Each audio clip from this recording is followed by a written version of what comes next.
Tere kõigile! Käes on fantastiline talveilm ja vaatame, mis siis turgudel ka toimumas on.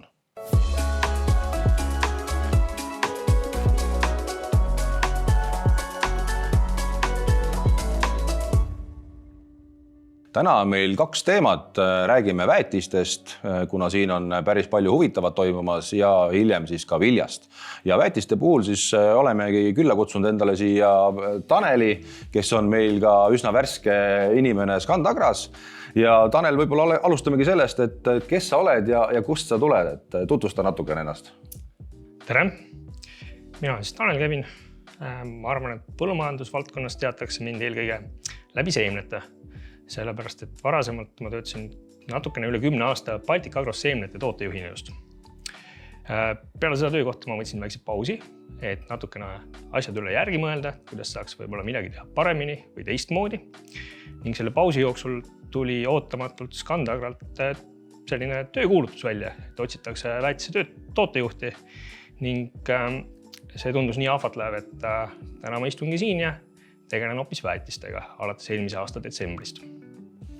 Mis meil siis väetise turul toimumas hetkel on, et oskad kindlasti lähemalt rääkida? Et alustasin ma siis detsembri teisel poolel, tegelikult natukene enne jõule. Ja siis on huvitav, nii huvitav, et mu Läti-Leedu kolleegid, kes on ikka töötanud juba võib-olla 10 enam aastaid, selles valdkonnas on öelnud, et nii keerulist aega nemad ei mäleta, et algus on selles osas põnev. Ja mis seda põnevust siis või seda tekitab, on tegelikult täna turul valitsev teadmatus. Et turuosalistele ei meeldi teadmatus. Seda teadmatust põhjustab täna tegelikult üks Euroopa Liidu poolt kohandatud meede, süsiniku piirmeede, mille eesmärk on tegelikult väga positiivne ja õilis.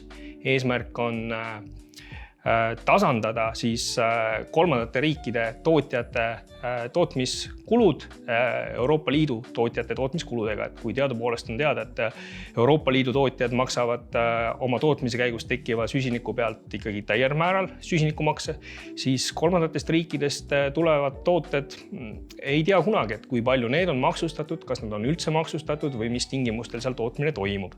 Ja nüüd on siis Euroopa Liidu poolt tehtud selline meede, mida nimetatakse siis eesti keeles kas CBIM või siis inglise keeles CBAM, mille eesmärk ongi siis nagu võrdsustada nii Euroopa Liidu tootjad kui ka kolmandate riikide tootjad. Aga täie rauaga läks see meede käiku tegelikult alles 1. jaanuarist 2026 ja täna valitseb endiselt selles osas teadmatus, et kui palju siis nende kolmandates riikides toodetud toodetele seda maksu ikkagi peale tuleb. Ja tulenevalt sellest on täna tekkinud olukord, kus kolmandatest riikidest põhimõtteliselt importi ei toimu. Kuna importijatel ei ole tõesti teada, kui palju nad peavad maksu maksma.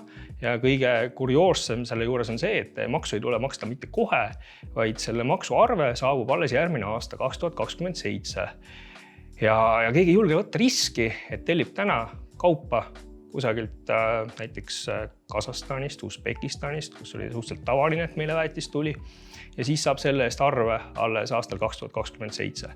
Nii et Euroopa Liidu tootjatel on täna sellised positiivsed ajad, et nemad saavad siin võib-olla kindlasti oma turuosa suurendada, aga paratamatult tekitab see turul olukorra, kus kaupa on võib-olla puudu, kus hinnad on kõrged ja keegi ei julge teha ühtegi otsust.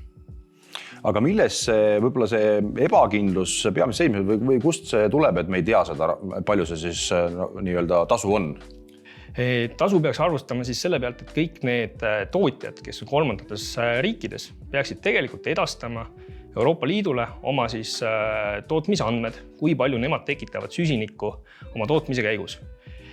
Paratamatult, kuna ei ole veel päris selge, kuidas see peaks toimuma, siis ei ole eriti palju just neid riike või ka neid tehaseid, kust oleks need andmed kätte saadavad. Ja Euroopa Liidul on selle puhuks ka nagu lahendus tehtud, ehk kui andmeid ei ole, siis kasutatakse nii-öelda vaikemääret, mis on oma olemuselt karistav, ehk see on võimalikult kõrge. Nii et täna tehes näiteks arvutusi, kui palju lämmastikväetiste tootmisel võib lisanduda maks kui sa täna sealt tood ja sul andmeid ei ole, kui palju tehas parasjagu süsinikku toodab või tekitab oma tootmise käigus, siis sinna võib täiesti vabalt tulla sulle üle 100 euro tonni kohta nii-öelda lisamaks juurde. Ja tõepoolest sellistes tingimustes ma arvan, et ei ole küll ühtegi võib-olla edasimüüjat Euroopas, kes julgeks sellist riski võtta, et väetiste marginaalid, nagu võib-olla kõikide sisendite marginaalid, on aja jooksul ikkagi muutuvad järjest väiksemaks. Ja kui sul on võimalus, et sa saad aasta pärast 100 eurot võib-olla tonni kohta lisaarve, siis selline äri lõpetab su tegevuse väga kiiresti ära. No see on jah, päris selline oluline moment, aga ütleme siis, väetistel tegelikult on üks teine moment ka, et ka gaas mõjutab, et oskad sa selle kohalt või tahad sa selle kohalt ka midagi kommenteerida, et mida teeb gaasi hind või kas see on üldse mõistlik täna? Gaasi hind on võib-olla see teine põhjus, miks täna võib-olla väetiste hinnad ei ole nagu alla tulnud. Et jah, ühest küljest kohalikud tootjad tunnevad ennast mugavalt, nad näevad, et kolmandatest riikidest väetist ei tule, nad saavad oma hinnataset hoida, aga teisest küljest on tõepoolest ka nagu gaasi hind, et kõik, kes nagu välja vaatavad, näevad, et seal on väga ilus talveilm, tegelikult on see ilus talveilm ka suures osas Euroopas ja mitte ainult ka Euroopas, vaid ka Ameerika Ühendriikides ja see täna küll Euroopa Liit saab veel endiselt Venemaalt gaasi, aga täna on ju eesmärk, et aastaks 2027 lõpetatakse Venemaalt gaasi tootmine ära. See tähendab seda, et juba täna tuleb teha neid otsuseid, et kuidas ümber mängida, kust tuleb Euroopasse gaas. Ja paratamatult väga palju sellest tuleb Ameerika Ühendriikidest ja kui seal on külm ilm, siis see tähendab seda, et need tarned sealt poolt on samamoodi surve all, hind tõuseb ka seal. Nii et gaasi hind on olnud suhteliselt volatiivne. Et jah, kui me võrdleme seda täpselt aasta taguse ajaga, siis gaasi hind täna on kõvasti madalam. Aga kui me võrdleme seda, et kus me olime võib-olla kõigest siin kuukene 2 tagasi, siis me oleme tunduvalt kõrgemal. Et see on siis samamoodi hoiab nii-öelda hinda üleval, sest tootjad sellise volatiivse turu puhul ei tahagi nii-öelda oma kauba hinda alla tuua. Ja ei ole põhjust ka, kui ei tule väljapoolt midagi juurde. Täpselt nii, jah. Ja eks siin on ka veel lisapõhjused, miks need hinnad alla ei tule, et mitte ainult võib-olla ka põllumeeste osas valitseb selline teadmatus, et nad ei julge oma otsuseid teha. Et kui me täna räägime siin Eesti põllumeestega, siis paljud võib-olla ei taha täna väetist osta, sest nad tõepoolest ei tea, mis see hind võib-olla on homme, 2 nädala pärast, 2 kuu pärast, aga see on üleüldse Euroopas ka täpselt samamoodi. Et selliste hindade puhul põllumeestel võib-olla matemaatika ei mängi välja ja nad on oma otsused lükanud edasi. Samas Lõuna-Euroopas nad ei saa oma otsuseid enam väga kaugele edasi lükata ja paratamatult tuleb neile hakata õige pea väetist ostma. Mis see meile tähendab? Täna väga raske ennustada. Kas see tähendab seda, et tarbimine on endiselt, võib-olla tarbimine nagu kasvab ja tootjatel on veel vähem põhjust hinda alandada või siis vastupidi, et äkki nüüd vabanevad peale nende alustamist mingisugused kogused ja see mõjutab meie hinda ja viib selle hinna hoopis allapoole. Et seda on täna väga raske ennustada, et mis meil hakkab juhtuma võib-olla märtsikuus, kui osa Euroopast on juba oma kevadtööd lõpetanud.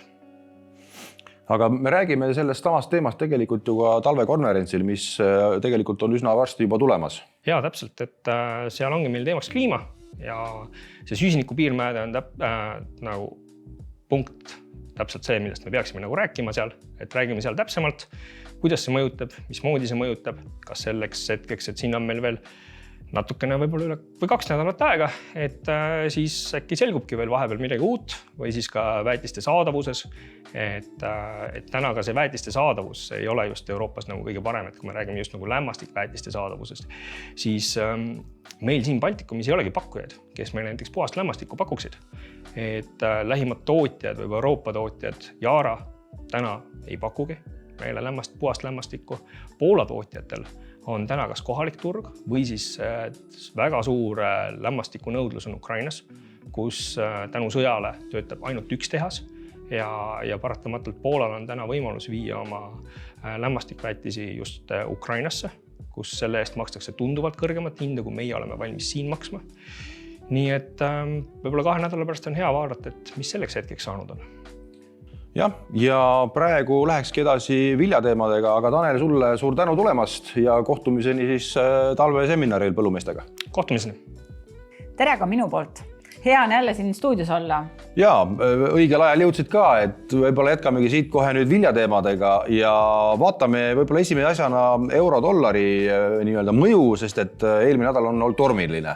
No väga tormiline, et eelmisel nädalal tõesti aktsiaturgudel kuld, hõbe, Bitcoin kõik kukkus, eks ole, ja eelkõige mõjutas seda siis nii-öelda USA panga juhi, ma ei teagi, kas siis ametisse nimetamine või kandidaadi nimetamine ja see viis ka euro-dollari kursi nii-öelda siis volatiilsesse liikumisse, et kui me olime siin praktiliselt juba 1.20 juures, kiiresti läks nii-öelda euro nõrgemaks ja koheselt tekkis vastupidine käik, nüüd oleme natukene taastunud. Et see mõju oli väga suur globaalselt ja ka meie nii-öelda köögi poole peal, et kui me vaatamegi, et kuidas see viljahinda mõjutas, siis läbi selle, et USAs toimusid sellised otsused, võtsid ka fondid teatud nii-öelda oma otsuseid järjekordselt vastu, et tahtsid ka vähendada oma riske ja ka nii-öelda ostsid tagasi siis futuure, muidu fondid olid rekordiliselt taaskord müünud siis futuure, eks ole, nad on panustanud kogu aeg langusele ja nüüd sellest tuules ka, et riske vähendada, kuskil kolmandiku võrra on nad siis vähendanud oma positsioone ja see tähendas, et ka Matif nii-öelda läks ülesse ja seda me nägime ka. Muidugi see mõju ei olnud nii suur, kui tegelikult oleks võinud oodata. No kõik arvasid, et kui kiiresti midagi muutub ja fondid positsioone tagasi hakkavad ostma, siis see hüpe võib olla võib-olla 10-15 eurot, aga antud momendil sellise hüppe juures oli mõju tõesti väga väike, et väga seda me ei tundnudki, aga siiski, et kui me näiteks nädalaga tagasi rääkisime ja meil oli siis Matifi tase siin 189, täna, kui me vaatame ekraanile, on 194. Ja me rääkisime muidugi natuke rohkem kui nädal tagasi, umbes paar nädalat tagasi. 2 nädalat tagasi, aeg läheb kiiresti. Ja, aga tõesti vahe on sees, et kuigi see vahe ei ole ka väga suur. Jah, hinna mõistes mitte, sest ega siis üks asi on see Matifi liikumine, teine on ikkagi füüsiline hind. Et täna ka näiteks me tahame ise ka müüa siin nisu, meil on veel nisu müüa, natukene veel teisi kultuure ka. Ja kui me vaatame siis, millised on füüsilised hinnad turgudel, siis ega Venemaa nisu pole muutunud, ikka ta on seal 230 juures. Baltikumi nisu on üks kallimaid ja kui me tahame siin eksportida, on see siis Marokosse või siis Hispaaniasse, siis tegelikult ikkagi käib kauplemine meil nii-öelda lõpphinnaga, et ostja ütleb, et ta tahab sellise hinnaga ja nii ongi ja kui see Matif liigub ülesse poole, siis see on meile ühtepidi nagu raskem müüa, eks ole. Põllumehele muidugi hea, ta peaks saama nagu paremat raha, aga tegelikult lõpphinna ikkagi ütleb täna igal juhul ostja, sest ega jälle saame ennast korrata tegelikult sellel aastal eksportivates riikides ikkagi 45 miljonit tonni rohkem nisu ja see on pannudki nii-öelda ostjad ütleme siis eelisseisusesse ja saavad siis valida. Ja siia ma tõin ka tegelikult ära selle visuaalselt ka, et kui me räägime, et kui eksportivad riigid tootsid sellel aastal hästi palju nisu ja tarbimine ei ole sellele nagu üks-ühele vastu, siis see tähendab, et laojäägid ju suurenevad ja visuaalselt siin on väga hästi näha, et kui palju siis tegelikult laojäägid eksportivates riikides suurenevad ja ütleme, et rekordiliselt laojäägid jäävad selle hooaja lõpuks. Jah, ega polegi sellist numbrit vist näinud. Tõsi, et siia tõin ära ka sellise 10 aasta keskmise joone, nii et sellest oleme kõvasti üle, nii et tegelikult kui ikkagi siin võimalus tekib müügiks, siis tuleb seda ära kasutada.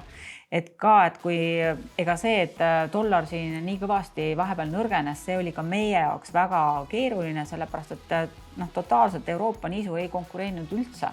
Jah, ja ega laojäägid, suured laojäägid siia annavad oma osa veel, nii et ei ole ju fundamentaalselt ühtegi põhjust, miks need hinnad peaksid nagu üles minema tegelikkuses. Jah. Et jäämegi ootama nii-öelda mingid uudised ainult, mis siis meil tulemas ilmaturud ja nii edasi on. Jah, täpselt, et tegelikult nii ongi, et suures pildis ikkagi peab midagi veel rohkemat juhtuma, kui näiteks eelmisel nädalal siis USA uudised. ja kui vaadata nüüd ka graafiliselt, siis selline väike tõus, et kui me siin paar nädalat tagasi rääkisime, oli Matif 189, täna siis selline 194, see väike selline tõusumoment on sellel graafikul ka näha, aga jah, nagu rääkisime, siis tegelikult fundamentaalselt suuri muutusi ei ole toimunud, see on ka selline siis euro-dollari ja siis nii-öelda fondide ostust tingituna. Ja uus saak tegelikult on suht muutumatu olnud või kuidas? Jah, et kui me vaatame nisu poole pealt, siis detsembri Matif on siin liikunud võib-olla 3 euri ülesse selle ajaga seoses ja nii-öelda siis hind ise on ka paar euri. Võime öelda, et sisuliselt on liikumine olnud üks ühele, aga oli külgsuunaliselt, et kerge tõus, aga mitte midagi märkimisväärselt. Et erinev võib-olla on pilt rapsil, kus rapsi puhul siis hind nii Matif kui ka siis see nii-öelda muuga hind on ikkagi uuel saagil läinud 10 eurot peaaegu ülesse, isegi gramm rohkem, aga see on, ütleme niimoodi, et seda me siis saame sinu käest kuulda, et mis siis raps on teinud, et miks ta siis üles on läinud. No jõuame sinna rapsi juurde ka, aga tahtsin veel nisust seda rääkida, et kui me räägime sellest, et Euroopas on ka näiteks hästi suured laovarud, et kes siis täna nagu müüb kõige rohkem, et väga suur surve on praegu sakslaste poolt ja poolakate poolt, et nemad tahavad eelkõige praegu müüa ja sakslased ja poolakad praegu müüvad ka kõvasti iseenesest.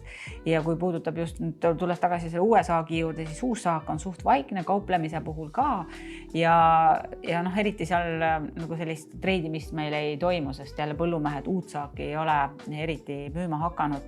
Ja kui on siin olnud sellised suured riigihanked suurriikide puhul, et siis need on ka olnud tegelikult suht vaiksed tegelikult, et seal jälle Euroopa ei mängi suurt rolli, ikkagi jälle seesama Venemaa, Argentiina on siis põhieksportijad ja pakkujad, kelle hind on siis lihtsalt nii palju soodsam. Aga siis jah, et kui me lähme juba nagu õlikultuuride juurde, võtsin siia ette ka siis soja, et kuidas selle euro-dollari kursi mõju on olnud sojale, et see peaks ju olema just vastupidi siis nagu hea soja importijatele ja seda me impordime Euroopasse hästi palju soja Argentiinast ja Brasiiliast ja see kauplemine käib dollarites. See tähendab, et kui dollar nõrgeneb, siis see on just importivale kaubale hea.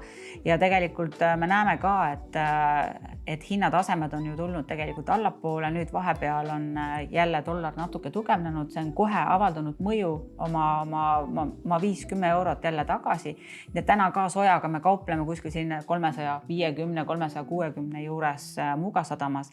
Aga soja puhul on ikkagi oluline ära märkida seda, et ikkagi Lõuna-Ameerikas tuleb jätkuvalt prognoosi kohaselt väga kõva saak ja kogu aeg Brasiilia saaki kogu aeg tõstetakse.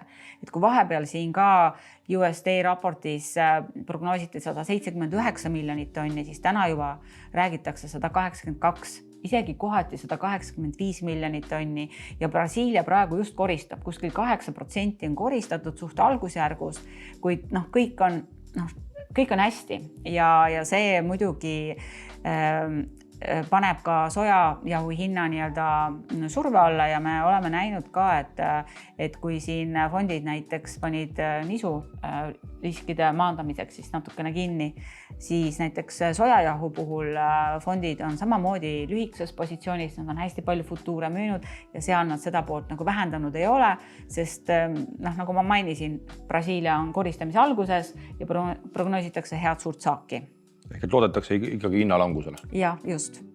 Ja kui nüüd siit vaadatagi siis rapsi, siis hea meel on ju see, et tegelikult raps on nüüd vahepeal sellest languspunktist jälle üles läinud. Tehniliselt me liigume ikkagi rapsi hinna või Matifi hinna suhtes siin 440-480 vahel ja enam-vähem selline 480-485 Matifi tasemest ongi tegelikult pressijatele selline juba kõrge tase.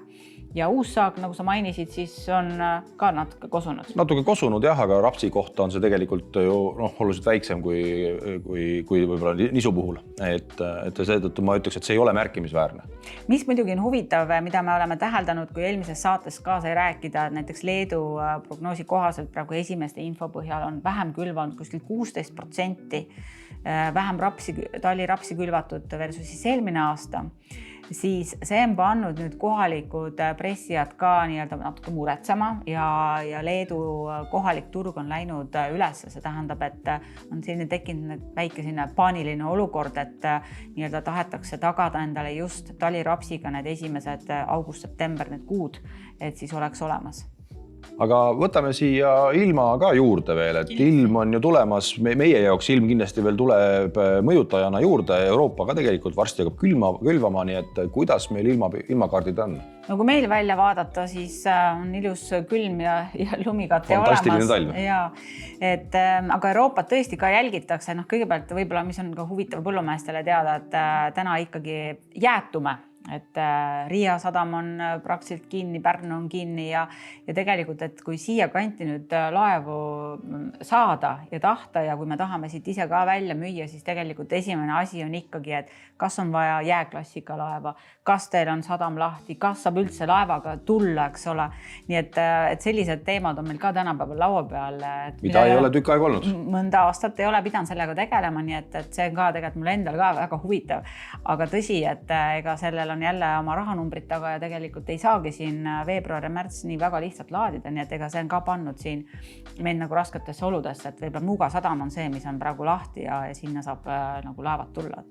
Et jah, et see teema number 1 tegelikult on ütleme laevatus ringkondades teemaks. Aga mis puudutab Euroopat, siis üleüldiselt praegu ilm on tõesti jahe, kuid öeldakse, et kõik on okei, mis on väga oluline jälle Prantsusmaad silmas pidada, siis seal on piisavalt praegu niiskust ja Hispaanias samamoodi, need on suured riigid. Kindlasti mõjutab see meid ka edaspidi, et kuidas seal need vihmad saavad olema ja just siin nüüd külvi alguses samamoodi. Venemaa ümber käib ka palju juttu, ka seal on nii-öelda selline külmalaine, kuid üldjuhul muret ei ole, tahetakse küll leida mingisuguseid teemasid, kuid hetkel ikkagi paanikat ei ole. Vahepeal tekkis USA puhul teema, et ka seal on külmalaine ja kui palju seal nüüd taliniisu näiteks kahjustada sai. Nii et see on võib-olla selline regioon, mida praegu valvsasti jälgitakse. Mingites nii-öelda osariikides on kõik hästi ja taliviljade seis on isegi parem kui varem, kuid on teatud osariigid, kus on isegi selline 15% punkti ja isegi rohkem taliviljade seisukord on ka halvenenud ja oli ka selliseid, kardeti juba, et mis siis saab olema selle USA talinisuga, kuid hetkel on ikkagi jälle paanika maas ja nähakse, et mingit väga suurt kahju ei ole tekkinud, kuid me veel ei tea ka, mis ja kui palju see külmalaine seal USAs siis ikkagi seda talivilja. Seda me näeme kevadel. Just. Ja siis number 1 teema on tegelikult ikkagi Argentiina. Argentiina praegu on kuiv, seal on isegi väga kuiv ja on väga vihma vaja, nii et ja prognoosidest, kui vaadata ettepoole, siis on näha ka, et vihmapilvad tulevad ja niiskus saab, et Argentiina puhul on see oluline jälgida, et Argentiina on ka oluline maisi ja soja eksportija. Nii et praegu võime öelda, et 2 sellist kriitilist kohta, USA ja Argentiina, mujal on nagu okei.